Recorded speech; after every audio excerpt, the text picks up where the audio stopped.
Hello everybody, how you doing? Out in the shop tonight, just going to do some goofing off. I'm going to get back to work on this arrow pin. I really want to work on this and try to get it done. I want to thank everybody again for all of the ideas. I think I've got it figured out, and I hope I do. I'll show you guys what I get.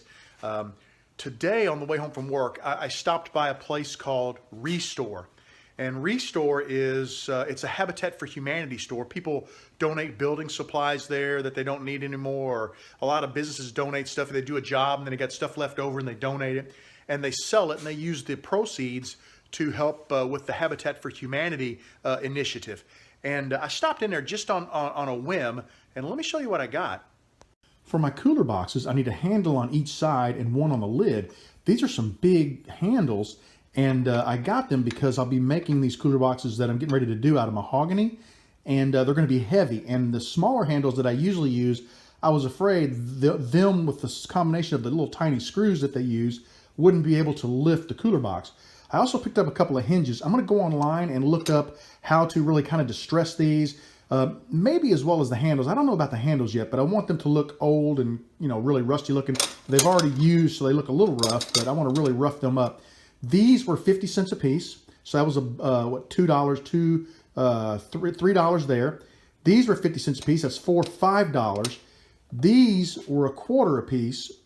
These are risers, and I can use these. This can go inside the cooler, and I can put a nylon bolt on this side with a washer so that the cooler can be drained. And then, whoa, almost dropped it. These you cut off to the length you need, and I think this is 3/4 inch, and it's standard thread. I think I can use a boiler valve, which is the shutoff valve I use, and bolt it right onto that end. So I'm hoping I can simplify the cooler box, the drain on the cooler box.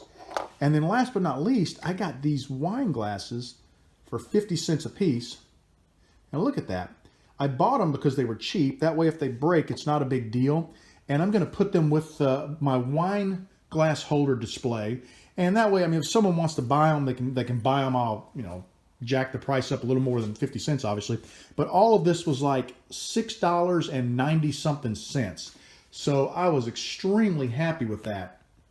I do want to take the time to kind of age that stuff and make it look rough if I can find a good way to do it. And I'm sure there are some ways out on YouTube. I just haven't done any research yet, and I will do some here very soon once I get started on the cooler boxes.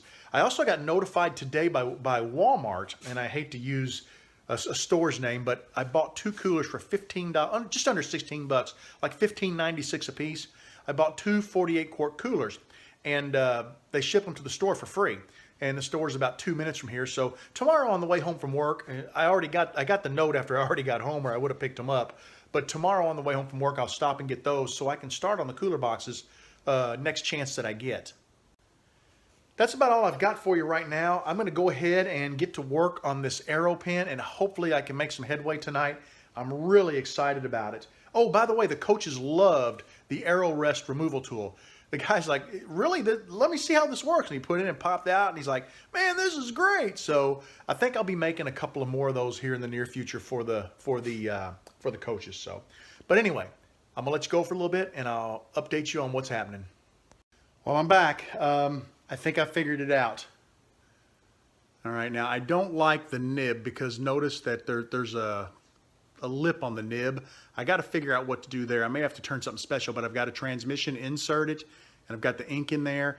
This is about a 1/2 inch long, or not a 1/2 inch, but almost, let's say it's well over a quarter, between a 1/4 and a 1/2 inch longer than a regular tube. So I'm really gonna have to jam that transmission down there to get it to work. And I don't wanna do that. I'm gonna go ahead and knock it out and use it in the real pin.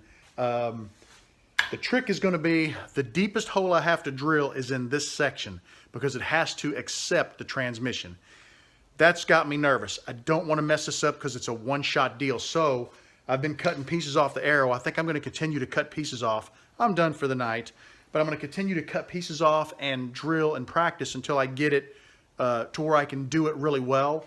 And then I'll drill that part. The front part I only have to make just enough to accept a nib and just enough to accept really the brass portion, maybe a little bit more of the transmission. So I'm I'm happy. Good progress. I've got this figured out. I just need to refine it. So thanks for hanging out with me tonight, everybody. I'll talk to you again real soon. Take her easy.